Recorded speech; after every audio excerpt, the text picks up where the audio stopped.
എല്ലാവർക്കും പ്രജൂസ് കറി വേൾഡിലേക്ക് സ്വാഗതം. ചായക്കൊപ്പം സെർവ് ചെയ്യാൻ പറ്റിയ ക്രിസ്പിയും അതുപോലെ ടേസ്റ്റിയുമായിട്ടുള്ള ബ്രെഡ് റോൾ റെസിപ്പിയാണ് ഇന്ന് ഞാൻ ഷെയർ ചെയ്യുന്നത്. ഇത് വളരെ എളുപ്പത്തിൽ എങ്ങനെയാണ് തയ്യാറാക്കുന്നത് എന്ന് നോക്കാം. ബ്രെഡ് റോൾ തയ്യാറാക്കുന്നതിനായി ഞാനിവിടെ 5 ബ്രെഡ് സ്ലൈസസ് എടുത്തിട്ടുണ്ട്. ഇത് ഒരു മിക്സിയുടെ ജാറിലേക്ക് ചെറുതായി മുറിച്ച് ചേർക്കുക. ഇനി ഇത് പൊടിച്ചെടുത്ത ശേഷം മാറ്റിവെക്കുക. ഇനി 2 പൊട്ടറ്റോ ബോയിൽ ചെയ്തെടുത്തിട്ടുണ്ട്. ഇതൊന്ന് ഉടച്ചു കൊടുത്തതിന് ശേഷം ഒരു ബൗളിലേക്ക് മാറ്റുക.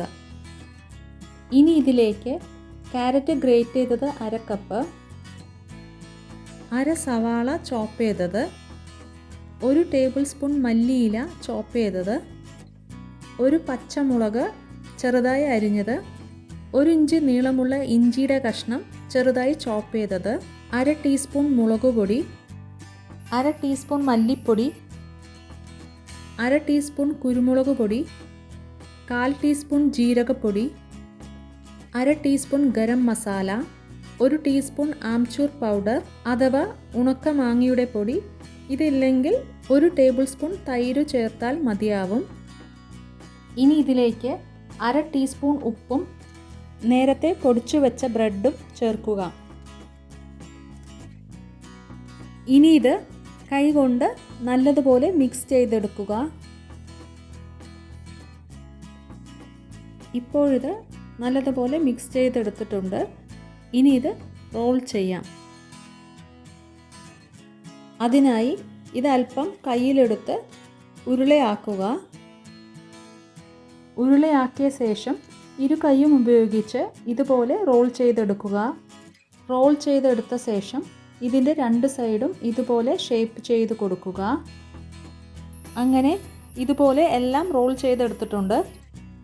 ഇനി ഒരു ബൗളിലേക്ക് 1/2 ടേബിൾ സ്പൂൺ മൈദ, 1/2 ടേബിൾ സ്പൂൺ കോൺഫ്ലവർ, 1 നുള്ള് ഉപ്പും ചേർക്കുക. പിന്നീട് ഇത് അല്പം വെള്ളം ചേർത്ത് മിക്സ് ചെയ്തെടുത്ത ശേഷം വീണ്ടും കുറച്ച് വെള്ളം കൂടി ചേർത്ത് കട്ടകളൊന്നുമില്ലാതെ ഇതുപോലെ തിൻ ബാറ്ററായി മിക്സ് ചെയ്തെടുക്കുക. ഇനി ഇത് ബ്രെഡ് ക്രംസിൽ കോട്ട് ചെയ്തെടുക്കാം.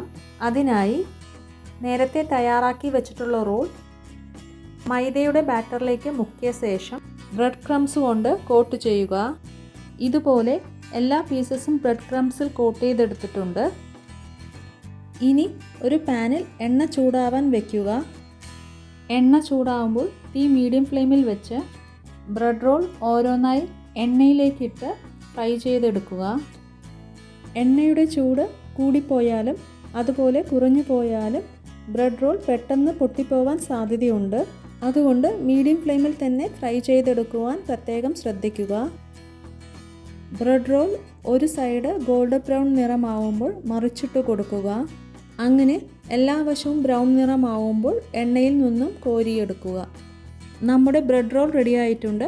ഇനി ഇത് കെച്ചപ്പിൻ്റെ കൂടെയോ മയോണൈസിൻ്റെ കൂടെയോ സെർവ് ചെയ്യാവുന്നതാണ്. ഈ ബ്രെഡ് റോൾ റെസിപ്പി എല്ലാവരും വീട്ടിലൊന്ന് ട്രൈ ചെയ്ത് നോക്കണം. എന്നിട്ട് നിങ്ങളുടെ ഫീഡ്ബാക്ക്സ് അറിയിക്കുക.